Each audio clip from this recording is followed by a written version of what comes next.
पधारो हमारे देश। जिस हवेली में आज हम आए हैं ये लगभग 270 साल पुरानी हवेली है।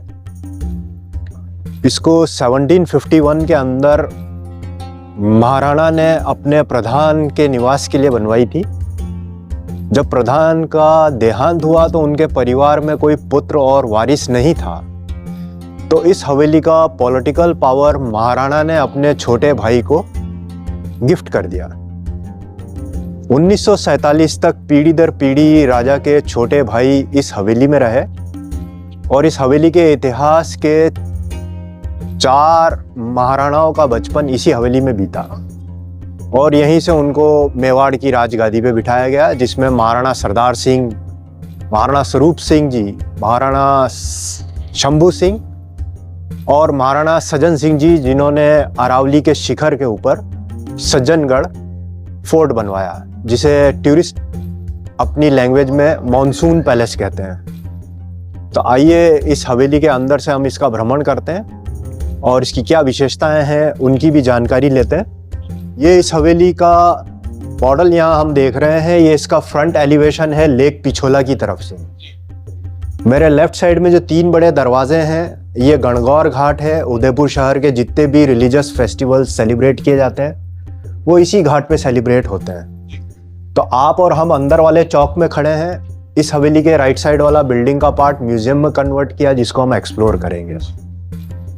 चूंकि उदयपुर शहर में 148 हवेलियां हैं, उनमें बागोर की हवेली सबसे बड़ी है, 138 कमरे हैं। तो प्रेजेंट टाइम में 90 कमरों के अंदर मिनिस्ट्री ऑफ कल्चर पश्चिम क्षेत्र सांस्कृतिक केंद्र का कार्यालय ऑफिस है। बाकी के 40 कमरों में हमने राजपूत शाही परिवार का जीवन शैली हवेलियों में कैसा होता था, उनके रीति रिवाज हवेलियों में कैसे होते थे, उसको हम एक्सप्लोर करेंगे। तो पूरी हवेली के आर्किटेक्ट का जो मेन अट्रैक्शन है, ये सामने वाला स्ट्रक्चर है, जिसे 270 साल पूर्व 1 पीस ऑफ रॉक से बनाया था। तो आप कल्पना करें, मोर देन 20 एलिफेंट, 20 हाथी इस चट्टान को यहाँ लेके आए। फिर आर्टिस्ट और क्राफ्टमैन ने इसको क्राफ्ट किया, नीचे बनाया कमल का फूल, फिर उसके बीच में पानी के फव्वारे, खिड़की के अंदर उनकी कुलदेवी का मंदिर।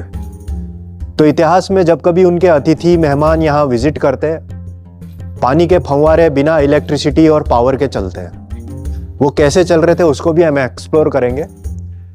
क्योंकि कोविड-19 में ये संग्रहालय, ये म्यूजियम बंद था 2 साल के लिए, तो भारत सरकार ने ये छोटे छोटे एलिफेंट के स्कल्पचर्स उन्हीं आर्टिस्ट से बनवाए जिनके दादा परदादा राजा महाराजाओं के लिए पत्थर के ऊपर कार्विंग करते थे।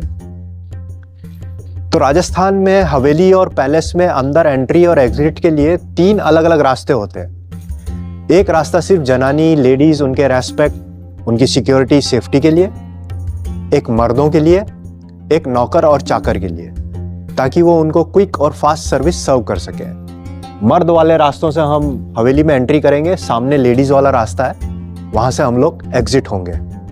सामने श्री गणेश जी का मंदिर है। 270 साल हो गए इस मंदिर में हर रोज पूजा हो रही है और हर शनिवार इनका श्रृंगार, इनका डेकोरेशन पुजारी काका आते हैं, वो चेंज करके जाते हैं यहाँ से। तो अंदर की तरफ हम प्रवेश कर रहे हैं। ये लंबी और चौड़ी सीढ़ियाँ जो है ऊपर खुले आंगन में जाके कनेक्ट होती है। आजकल रोज शाम को 7 बजे यहाँ एक सांस्कृतिक प्रोग्राम होता है टूरिस्ट के एंटरटेनमेंट और उनके मनोरंजन के लिए। वो सामने खुले आंगन में नीम के पेड़ के नीचे ही होता है। लेकिन आप कल्पना करो, इस हवेली की राजपूत लेडी जो घूंघट पर्दा कर रही थी, सुबह उनका योगा, मेडिटेशन, उनकी स्पिरिचुअल एक्सरसाइज उस खुले आंगन में होती। और उनकी एक्सरसाइज के बाद उन रानियों के लिए एक छोटा स्विमिंग पूल था, जिसको once in week lady servants hundreds of water bucket लेके आती, इनमें पानी भरती। और इस पूल का पानी जब यहाँ से बाहर ड्रेन करते, पानी के बने फव्वारे बिना इलेक्ट्रिसिटी पावर के इसी पानी से, फोर्स ऑफ ग्रेविटी से चल रहे थे। फिर इसमें नया और ताज़ा पानी रिचार्ज किया जाता, इसको वापस जो है फ्रेश पानी से इसको वापस भरा जाता। ये जो वॉल पेंटिंग हम देख रहे हैं, ये इस हवेली में लगभग 120 साल पुरानी है, जिसको रिसेंटली हमने नया रेनोवेशन कराया है। क्योंकि इतिहास में ब्राह्मण परिवार के आर्टिस्ट राजा के लिए हिंदू देवी देवताओं की पेंटिंग बनाते। क्षत्रिय राजपूत राजा के लिए शिकार और युद्ध की पेंटिंग बनाता। जो परिवार राजा के लिए डांस, म्यूजिक, तमाशे से एंटरटेनमेंट कर रहे थे, वो राजा के लिए रोमांटिक, कामासूत्रा और एरोटिक्स की पेंटिंग बनाते to keep the right sense in the painting. तो आप देखें, इस ब्राह्मण आर्टिस्ट कल्पना कर रहे हैं आकाश गंगा से देवी देवताओं को लग रहा है धरती पे विष्णु डांस कर रहे हैं और सारी गोपियों को लग रहा है हमारा कृष्णा डांस कर रहा है। तो ये एक इमेजिनेशन चल रही है आर्टिस्ट की, जिसको यहाँ पे तो इनके अंदर जो ये कलर और पेंट लगाया जाता है, ये हमारे अरावलीज के अंदर मिनरल फॉर्म्स में मिलता है, जिसमें रेड ऑक्साइड है, ब्लू कलर इंडिगो कहलाता है, ब्लैक कार्बन है, ये इनके मिनरल्स नाम है, वाइट है लाइम और जिप्सम। तो 5 से 6 बेसिक कलर्स को मल्टीपल कलर के रंग बिरंगी पेंटिंग्स बनाई जाती थी। कोविड-19 में जब ये म्यूजियम बंद था, भारत सरकार ने बहुत सारे आर्टिस्ट को रोजगार भी दिया और उनकी कलाओं को इस हवेली के अंदर लगाने के लिए एक स्थान भी दिया है, जिसको भी हम आगे जा कर के देखेंगे। इस म्यूजियम में ये पेंटिंग बनाई गई थी सिंथेटिक कलर से। जब भी आप हिंदुस्तान के अलग अलग ऐतिहासिक म्यूजियम को विजिट करते हैं, उस म्यूजियम के डिस्प्ले में रखे हुए जितने छोटे और हल्के शस्त्र होते हैं, वो हमेशा से महिलाओं के आत्मरक्षा अटैक के लिए होते हैं। तो यहाँ डिस्प्ले में रखे हुए ये छोटे कटार, चाकू, डैगर, तलवारें महिलाओं के आत्मरक्षा अटैक के लिए। राजा राजकुमार हमेशा से थोड़े हाईटेक वेपन यूज करते हैं, तो उनके वेपन्स भाले, बर्छे, तीर कमान, लंबी छोटी दूरी पे मार करने वाली बंदूकें, बुलेट प्रूफ जैकेट और उनके सुरक्षा कवच। आप हमेशा नोटिस करोगे रॉयल फैमिली के जितने भी छोटे और बड़े शस्त्र होते हैं, उनका छोटा छोटा डेकोरेशन होता है। वो इसलिए कि लड़ाई में कोई शहीद हुआ तो उसकी डेड बॉडी को आइडेंटिफाई करने के लिए वेपन्स काम में आता। और जब मिलिट्री अपग्रेड होने लग गई तो सोल्जर्स को बैज और स्टार्स लगने लग गए, तो उससे पता चलता है कि किस रैंक और किस बटालियन का सोल्जर जो है वो शहीद हुआ है। तो हमारे यहाँ के ट्राइब आदिवासी बैम्बू ग्रास के ऊपर अलग अलग शेप के तीर बनाते हैं। देखें आप, सेंटर में कुछ तीर चंद्रमा जैसे लगे हुए हैं, कुछ चम्मच स्पून जैसे हैं, कुछ नुकीले और शार्प हैं। वो इसलिए कि अकॉर्डिंग टू द शस्त्र शास्त्र, जब किसी को डराना, धमकाना, चैलेंज करना या वार्निंग देना होता, तो उसके ऊपर चम्मच वाला तीर छोड़ा जाता ताकि उसको चोट ना लगे, डर के भाग जाए। गहरी और चोट लगाने के लिए उसके ऊपर नुकीला और शार्प तीर छोड़ा जाता। और अगर मान लो कोई जानलेवा हमला कर रहा है, ज़्यादा आक्रामक हो गया, तो उसके ऊपर फिर चंद्रमा वाला तीर छोड़ा जाता ताकि सेम टाइम उसका हार्ट और लंग्स पंचर हो और ब्लीडिंग से आदमी एट द स्पॉट खत्म हो जाए। तो ये यूज एंड थ्रो जो बैटलफील्ड में काम आता, एक बार तीर चला, तीर खत्म। लेकिन जब राजकुमार और राजकुमारी शिकार खेलने जाते, तो इस तरीके से मेटल के बने हुए तीर्स को काम में लिया जाता ताकि उसको वापस रीयूज किया जा सके। सपोज राजकुमारी शिकार पे गई है और उन्होंने शिकार लगाया हिरन। हिरन गिरा लगभग 150 मीटर दूर जंगल में। तो जो नौकर शिकार को ढूंढ के लाता, राजा को तीर लौटाता, राजा खुश हो गए, उसको इनाम देते और तीर देख के अनुमान लगाते मेरी राजकुमारी ने किस सिचुएशन कंडीशंस में जंगल के अंदर हिरन का शिकार किया। क्या घोड़े पे बैठ के उसको चेस करके शॉट मारा या एट द स्पॉट शॉट खेला। तो जो हल्का तीर है लॉन्ग डिस्टेंस पे शॉट करता, थोड़ा भारी शॉर्ट डिस्टेंस के लिए। और राजकुमारी इतनी एक्सपर्ट हो गई कि दबे पांव हिरन के पास जाके चलाया चंद्रमा। इट मीन्स राजकुमारी का शस्त्र शास्त्र कंप्लीट हो गया है, अब उसकी शादी करानी चाहिए, उसका ब्याह भी करना चाहिए, वो भी बहुत जरूरी था। तो कुछ शस्त्र यहाँ भी हमने डिस्प्ले किए हुए हैं, जिसमें शत्रु सैनिक की हेलमेट को स्मैश करने के लिए ये, ताकि उसको ज्यादा चोट ना लगे, डर के भाग जाए। भारी तलवारों से शत्रु सैनिक के घोड़े और ऊंट पे वार किया जाता ताकि वो घोड़ा समेत नीचे गिरे और उसको मारा जाए। हल्की तलवारों को फुर्ती से घुमा करके एक बार में 4 से 6 लोगों से निपटा जा सकता था। कहने का मतलब, शस्त्र जितना हल्का होता, सैनिक उतना फुर्तीला होता। कुछ अलग अलग तरह के यहाँ पे आप डैगर्स देख रहे हैं। ये शत्रु सैनिक को सिर्फ उसके मसल्स को काटने के लिए, ताकि उसको हल्की चोट लगे और डर के भाग जाए। ज़्यादा आक्रामक हमला कर रहा है तो उसके पेट में डाल के खोल दिया। Same time liver kidney burst और ब्लीडिंग से आदमी एट द स्पॉट खत्म। तो जो क्षत्रिय अपना शस्त्र शास्त्र के अनुसार चलाता सच्चा क्षत्रिय कहलाता, क्योंकि इतिहास में कहीं ऐसा नहीं हुआ कि किसी ने चैलेंज किया और तलवार निकाली उसकी गर्दन काट दी। कई बार जब राजा राजगादी पे बैठते न्याय करने के लिए, तो फरियादी के शरीर पर लगे हुए घाव को देख करके अनुमान लगाते कि इसके ऊपर जानलेवा हमला किया गया या डिफेंस के लिए इसके ऊपर जो है अटैक किया गया, और उस हिसाब से उसको न्याय मिलता। तो प्रजा खुश भी होती थी और अपने राजाओं को जो है बहुत ज़्यादा रेस्पेक्ट और इज्जत भी देती थी।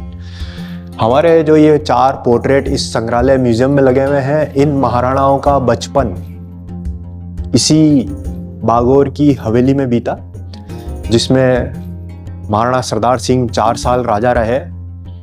फिर स्वरूप सिंह जी राजगादी पे बैठे। स्वरूप सिंह जी के बाद शंभू सिंह, और शंभू सिंह जी के बाद महाराणा सज्जन सिंह जी, जो 15 साल की कम उम्र में राजा बने और 25 साल की उम्र में एक लंबी बीमारी के चलते जो है शहीद हुए। शहर में सज्जनगढ़, अरावली के शिखर पे जो सज्जनगढ़ है, वो आप ही ने बनवाया है यहाँ पे। कई बार यहाँ आने वाले देसी विदेशी टूरिस्ट को हम एक बात बड़े गर्व से कहते हैं कि इस धरती को मेवाड़ इसलिए कहा जाता है क्योंकि राजस्थानी भाषा में मेवाड़ मीन्स मेरी मातृभूमि, और अगर हम इसको अंग्रेजी में बोलेंगे MEWAR, ME me means myself, war means the warriors, we are the warriors, we are the Kshatriya.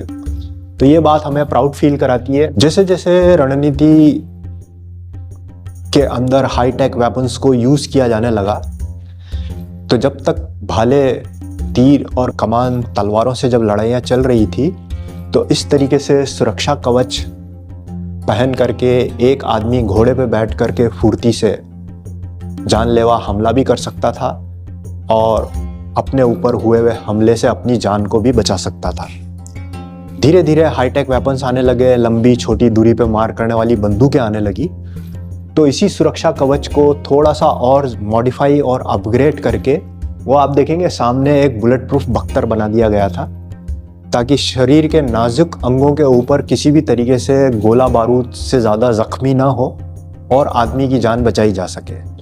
तो महाराणा जब कभी युद्ध में जाते और रणनीति के हिसाब से जो शस्त्र वेपन वहाँ पे यूज़ करना होता था, उस हिसाब से अपने सुरक्षा कवच और बुलेट प्रूफ जैकेट्स को भी वो लोग यूज़ किया करते थे। यह है लेक पिछोला, और ऐसी ही हमारे शहर में 7 मैन मेड आर्टिफिशियल लेक्स है जिसको अलग अलग राजाओं ने बनवाया है।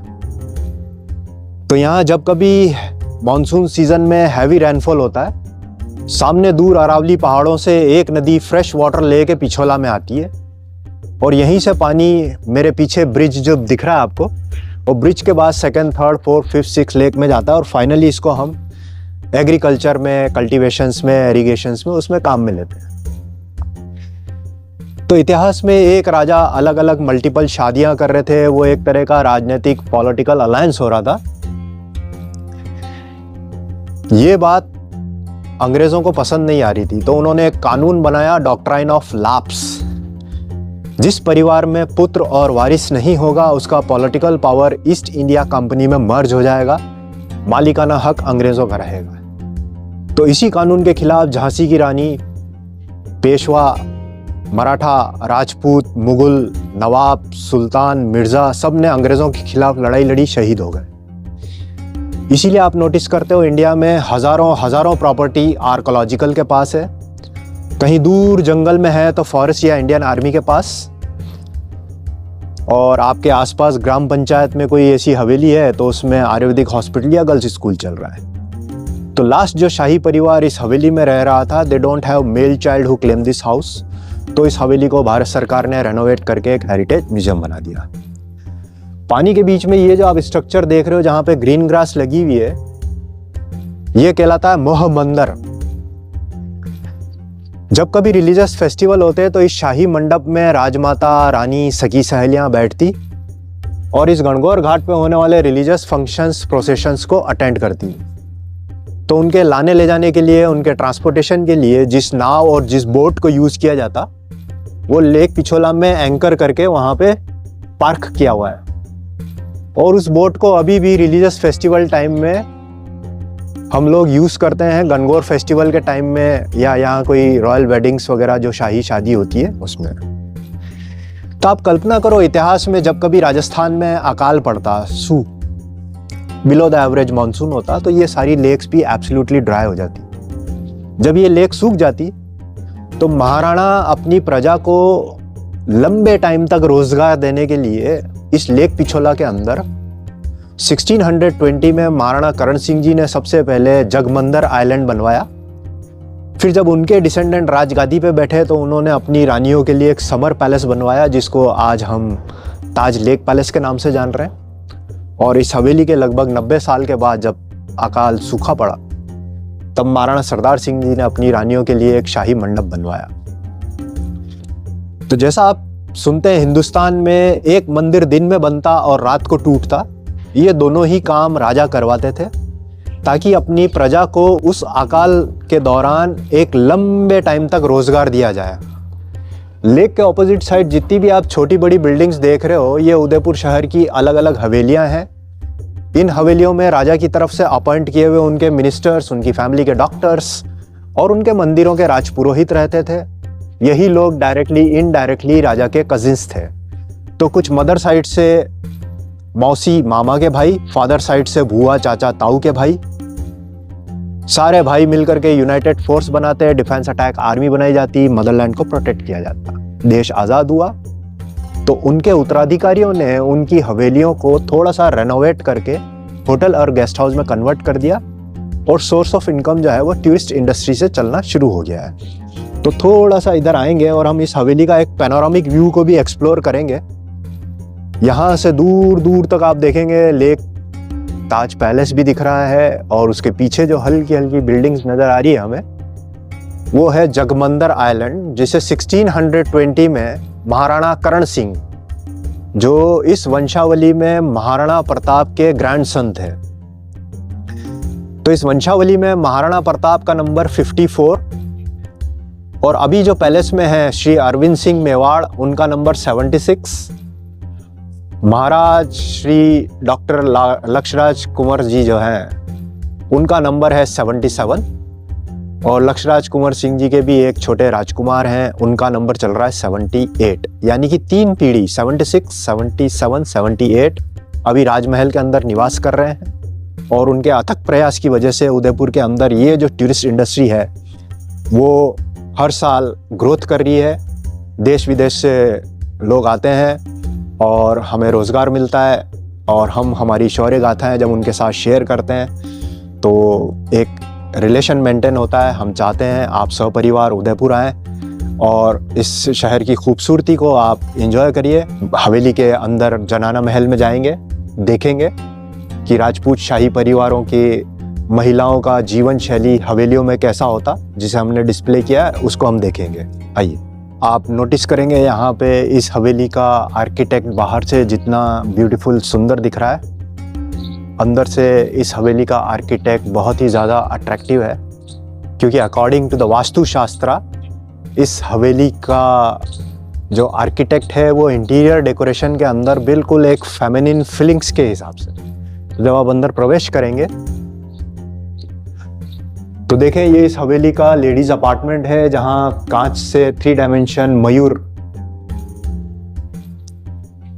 और खुले आंगन के अंदर कच्चे आम के साथ बुगनवेलिया, 2 झरोके, छोटा सा गलियारा, छोटे छोटे कमरे, चैम्बर्स, जिसमें राजपूत शाही परिवार की लेडीज का लिविंग लाइफस्टाइल एक्सप्लोर करेंगे। फर्स्ट चैम्बर, ये उनका बैठक, reception, welcome room, sitting room था। उनके पास ज़्यादा टेबल, चेयर, फर्नीचर नहीं था। पूरे रूम में एक सॉफ्ट कारपेट, कुशन्स, मैट्रेसेस, गाँव पिलो रखे जाते थे।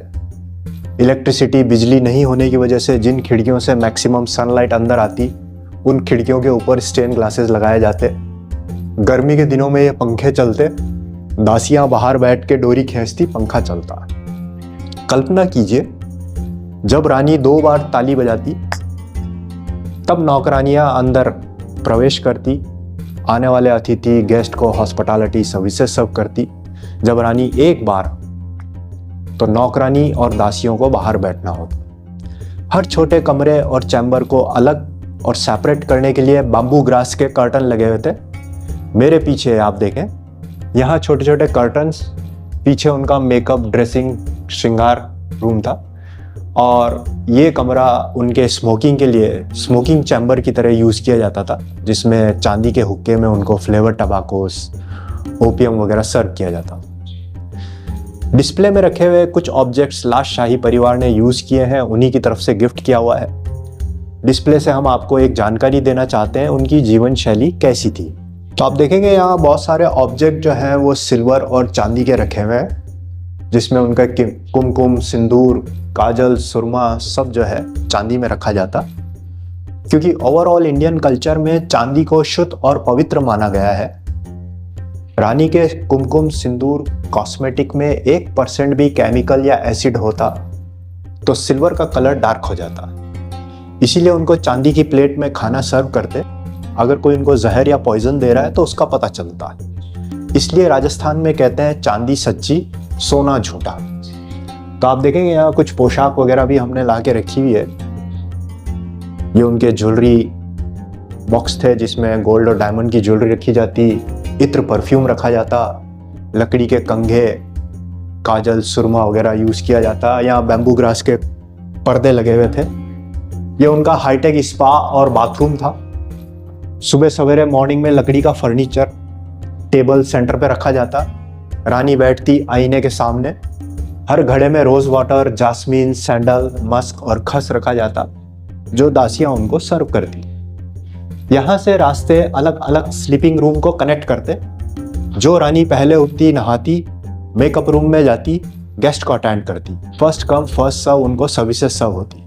अब देखिए आर्टिस्ट कल्पना कर रहे हैं, रानी का यहाँ पेडिक्योर हो रहा है, शी स्मोक फ्लेवर टबाकोस, और इस तरफ जो है उनको मुल्तानी मिट्टी में body pack, face pack, beauty PACS लगाए जा रहे हैं। और ये रानी का 16 श्रृंगार जो है वो इस तरीके से हुआ करता था। तो ये सारी पेंटिंग इस हवेली में लगभग 5 साल पुरानी है। और इसी आर्टिस्ट के दादा परदादा राजा महाराजाओं के लिए ये पेंटिंग्स बनाते थे, जो लास्ट शाही परिवार का यहाँ पे हमारे पास कलेक्शन है।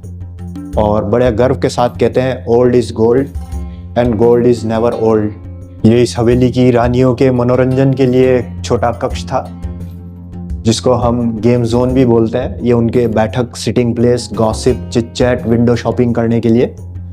छोटी छोटी खिड़कियाँ खुलती, नीचे गली, स्ट्रीट में बाजार दिखता।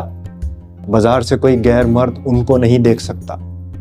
कहने का मतलब समाज में उनका घूंघट, उनका पर्दा, उनकी रेस्पेक्ट वो मेंटेन रहता था। गेम जोन में कुछ पुराने ऐतिहासिक गेम देखेंगे। ये था एक तरह का पासा और चौपड़। महाभारत काल में भी इस खेल को खेला गया था। प्रेजेंट टाइम में बच्चे इसको लूडो के नाम से जानते हैं। सामने की तरफ हमारे पास सांप और सीढ़ी का खेल है, snake and ladder board game. यहाँ शतरंज रखी हुई है। यंग प्रिंस और प्रिंसेस को एजुकेट करने के लिए कुछ प्ले कार्ड्स रखे हुए हैं। एक बड़ी महत्वपूर्ण जानकारी, हमेशा से राजकुमार और राजकुमारी की बेसिक एजुकेशन में 5 कंपलसरी सब्जेक्ट्स थे, जिसमें उनको literature, music, cooking, vastushastra is a kind of civil engineering, और शस्त्र शास्त्र, जिसमें उनको horse riding, defence attack, combat सिखाया जाता। जो इन 5 सब्जेक्ट्स की मेरिट डिजर्व करता वो राजगद्दी के ऊपर बैठना। तो राजगद्दी पे बैठना इतना आसान नहीं था, जैसा आप और हम कहानी किस्सों में सुनते हैं। उसको भी डिजर्व करना पड़ता था और मेरिट डिजर्व होती थी। तो गुरुकुल में जाके उनको ये सारी शिक्षा दी जाती थी, उनको ये सब कुछ सिखाया जाता था। इस चैम्बर में हमने आइडल और इमेज रखे हैं शिव और पार्वती के, जिन्हें हमने राजस्थानी ड्रेस के अंदर सजाया है। होली के बाद चैत्र नवरात्रा में यहाँ गणगौर फेस्टिवल सेलिब्रेट किया जाता है। संस्कृत में गण मतलब शिवा, गौर मतलब गौरी। उनके शोभा यात्राएं जो है वो 8 दिन तक निकाली जाती है, और 9वें दिन रामनवमी के दिन ये फेस्टिवल खत्म हो जाता है। ये जो आप यहाँ लकड़ी का कावड़ देख रहे हैं, ये लकड़ी का चलता फिरता मंदिर था। जब दादा दादी नाना नानी लंबी धार्मिक यात्रा नहीं कर सकते तो एक आदमी इस मंदिर को घर घर गांव गांव लेकर जाता, कथा सुनाता, दर्शन कराता। और यहाँ एक छोटा कृष्ण भगवान का मंदिर है जहाँ अभी पूजा नहीं होती, क्योंकि इस मंदिर की जो ओरिजिनल मूर्ति है वो लास्ट परिवार अपने साथ यहाँ से ले गया। ये इस हवेली में श्रीनाथ जी कृष्ण भगवान का मंदिर। जब कभी रानी राजकुमारी इस मंदिर में आते, रानी स्वयं पंखा करती, अपनी रॉयल सर्विसेज कृष्ण भगवान को खुद सर्व करती। इसमें गंगा जल रखा जाता, देवी देवताओं का प्रसाद बनाने में, भोग लगाने में उसे यूज किया जाता। तो जन्माष्टमी आती है अमावस में, तो हर महा अमावस में कृष्ण भगवान को जो 56 भोग बनते थे, 56 डिफरेंट वैरायटी ऑफ फूड रानी स्वयं बनाती थी, क्योंकि कुकिंग उनका कंपलसरी सब्जेक्ट था। और डेली रूटीन का लाइफ का जो खाना होता था वो नौकरानियाँ और दासियाँ उनके इंस्ट्रक्शंस में वो बनाती थी। यहाँ हम देखेंगे कि इस हवेली के रेनोवेशन के अंदर बहुत सी जगह हमने नया पेंट भी करवाया है, पुराने जो काले कांच हो गए उनको ठीक भी करवाया है। और इस हवेली की सबसे छोटी राजकुमारी के जन्मदिन पे उनके मामा ने उनको एक चांदी का पलंग गिफ्ट किया, जो सामने रखा है। मौसी की तरफ से चांदी की सुराही, शरबत के ग्लास मिले। आज भी राजस्थान में जब कभी बच्चा पैदा होता है तो उसके मामा और मौसी अपने भांजे और भांजी के लिए चांदी लेके आते हैं, क्योंकि चांदी को शुद्ध और पवित्र माना गया है। ये सारे ऑब्जेक्ट जो यहाँ डिस्प्ले में रखे हुए हैं वो राजकुमारी के रिश्तेदारों ने उनके जन्मदिन पे गिफ्ट किया, जिसमें सबसे इंटरेस्टिंग उनके चाचा मामा के भाई उनके लिए chocolate box, candy box, cookie box लेके आए। उसको हमने यहाँ पे डिस्प्ले में रखा है। आइए, इस हवेली का ये एक छोटा शीश महल है। कांच की सुंदर नक्काशी से छोटे बड़े कमरों को सजाया गया है, जिसके बाहर और अंदर आप देखें छोटे छोटे कांच हैं। इस कमरे की पूरी सजावट कांच से की गई है, क्योंकि उस जमाने में इलेक्ट्रिसिटी और पावर नहीं था, तो दिन के समय कमरे ऐसे लगते। और सनसेट के बाद जब अंधेरा होता, एक दीपक कोने में जलता और उसके प्रकाश से सारे कांच चमकते, तो रूम के अंदर एक एक्स्ट्रा लाइट रहती थी। आप देखोगे उनके पास टेबल, चेयर, फर्नीचर नहीं था, तो कुछ खास कमरों के अंदर पेंटिंग का डेकोरेशन नीचे नीचे लो लेवल तक किया हुआ है। तो अगर मैं नीचे कारपेट पे बैठूंगा तो सारी पेंटिंग मेरे नज़रों के सामने रहेगी, इसलिए इनको नीचे बनाया गया। ऊपर आपको कहीं कोई पेंटिंग नजर नहीं आएगी। सामने हम देख रहे हैं यंग आर्टिस्ट के हाथ से बनी हुई पिछवाई पेंटिंग्स है। पिछवाई शैली की पेंटिंग्स हमारे मेवाड़ के अंदर लगभग 400 साल पुरानी है, जिसमें कृष्ण भगवान का श्रृंगार और उनके बैकग्राउंड में बनाई जाने वाली पेंटिंग्स को पिछवाई कहा जाता है। तो आप देखोगे हर फ्रेम के अंदर कृष्ण भगवान एक ही पोजीशन में खड़े हुए हैं, और जो भी उनका श्रृंगार, डेकोरेशन हो रहा है, ये कहलाता है पिछवाई।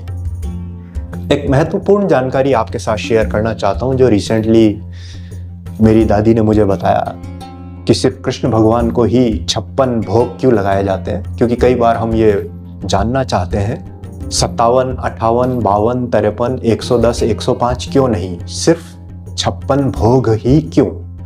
वो इसलिए कि रिलीजियस स्टोरी में श्री कृष्ण भगवान ने गोवर्धन पर्वत 8 दिन उठा के रखा था, और कृष्ण भगवान एक दिन में 7 टाइम फूड करते थे। End of the story, Yashoda माँ और उनके जो फ्रेंड्स थे ग्वाले, जो अपने घर से खाना लेके आए, वो टोटल 8 × 7 56 फूड। इसलिए हिंदुस्तान में सिर्फ कृष्ण भगवान को 56 भोग लगते हैं, बाकी देवी देवताओं को सिर्फ भोग लगता है। तो ये इस हवेली का डाइनिंग पैसेज था ब्रेकफास्ट, लंच और डिनर के लिए। ये रास्ते ऊपर छत पे जाते, यहाँ से रास्ते नीचे रसोई और किचन में जाते। नौकर चाकर उनको क्विक और फास्ट सर्विसेज, खाना वगैरह यहाँ पे सर्व करते। इतिहास में राजा और रानी एक पदवी और उपाधि था, लेकिन रिश्ते में वो पति और पत्नी थे। तो राजा रोज एक पत्नी को अवसर और मौका देते इस हवेली की रानी बनने का। तो हमारी दादी नानी उनकी स्टोरी में बताया करती थी कि डिनर टाइम में राजा एक स्वीट पान ऑफर करते और उनकी 5 पत्नियों के बीच में एक म्यूचुअल अंडरस्टैंडिंग होती। जो पत्नी उस पान को एक्सेप्ट करती, राजा को साइन मिलता, दूसरे दिन वो रानी बनेगी। तो वो एक अलर्ट मैसेज अपने सारे सिक्योरिटी गार्ड सर्वेंट्स को सर्व करते कि नेक्स्ट डे आप इनको रानी की तरह रेस्पेक्ट दोगे, प्रोटोकॉल करोगे और हमारी कुल देवी के मंदिर में रानी के हाथ से गरीब भूखे लोगों को चैरिटी डोनेशन कराओगे। हो सकता है इस सारी प्रैक्टिस से हमारी कुल देवी प्रसन्न हो और हमारी रानी को कोई राजकुमारी या कोई वारिस मिले। तो परिवार में जो भी प्रयोजन, जो भी प्रैक्टिस होती थी, वो अपने रिश्तों को प्रोटेक्ट करने के लिए और उनको रेस्पेक्ट देने के लिए हुआ करता था। जब कभी इस हवेली में शादी ब्याह का मौका होता, पूरे परिवार के मनोरंजन के लिए एक डांस कॉन्सर्ट नीचे आंगन में होता। राज दरबार इस खिड़की पे बैठते, रानी को सामने उस खिड़की पे बिठाते। जितने भी उनके मर्द गेस्ट होते वो नीचे नीचे वाले गलियारों में बैठते। रानी की सिस्टर, सखी सहेलियां ऊपर वाले गलियारों में यहाँ बैठती और इन छोटी छोटी खिड़कियों से नीचे डांस देखती ताकि उनका घूंघट पर्दा बना रहे, रेस्पेक्ट उनका मेंटेन रहे। हमारे पीछे एक आर्टिस्ट ने बहुत ही सुंदर श्री बप्पा रावल महाराणा की एक पेंटिंग बनाई है। इन्हीं की वंशावली में महाराणा प्रताप का नंबर 54 और अभी जो प्रेजेंट है उनका नंबर 76, 77, 78 जो जानकारी मैंने आपको बताई। और ये श्री एकलिंग जी का मंदिर जो हमारे मेवाड़ के इष्ट देवता। इन सकड़े रास्तों से हम नीचे उतर के हवेली के नीचे वाले आंगन में जा रहे हैं। यहाँ हमने 3 स्टेट्स की अलग अलग पगड़ियों का कलेक्शन रखा है, जिसमें राजस्थान की सबसे बड़ी पगड़ी का एक मॉडल भी बनाया है। इस पगड़ी को कोई राजा जागीरदार नहीं पहनता, क्योंकि हिंदुस्तान में हमारे ट्रेडिशनल कॉस्ट्यूम ही रिफ्लेक्ट करते हैं हमारी कास्ट, प्लेस, जॉब और रिलीजन। कहने का मतलब मैं अपनी पगड़ी का कलर हर रोज बदल सकता हूँ, बांधने पहनने का पैटर्न और स्टाइल नहीं बदल सकता। हिंदू लेडी साड़ी का कलर, प्रिंट चेंज कर सकती है, पहनने ओढ़ने का पैटर्न और स्टाइल नहीं बदल सकती। तो स्टाइल ही रिफ्लेक्ट करता है कौन व्यक्ति समाज में क्या है और क्या काम करता है। तो जस्ट फॉर एन एग्जाम्पल, हमारे राजस्थान की जो मेवाड़ी शाही पगड़ी है आपके सामने है। उसी तरीके से दूध बेचने वाले जो गुर्जर हैं राजस्थान के रायका, रेबारी जो भेड़, ऊंट, गाय, बकरी चराते हैं, खेत खलियानों में काम करने वाले डांगी किसान, अलग अलग तरह की घुमंतरू जाति के लोगों की पगड़ियां सामने रखी हुई है। इस हवेली के अमरशाही पगड़ियां सामने है। जयपुर से शेखावटी रीजन की पगड़ियां, जिसमें मुनीम की पगड़ी सामने की तरफ रखी हुई है। और महाराष्ट्र के अंदर भी पगड़ी से पहचान होती थी पूना के ब्राह्मण पुनहेरी पगड़ी पेशवाओं की, और पेशवा जब कभी युद्ध पे जाते शिंदे शाही पगड़ी पहनते। उसी तरीके से महाराज छत्रपति शिवाजी की पठानों की पगड़ी है, वासुदेव की पगड़ी है। और ये गुजरात के कुछ रायका, रेबारी जिसमें राजकोट, काठियावाड़, जामनगर, जूनागढ़, भावनगर, बड़ौदा के गायकवाड़ जो मराठाओं के डिसेंडेंट थे शाही पगड़ियां पहनते।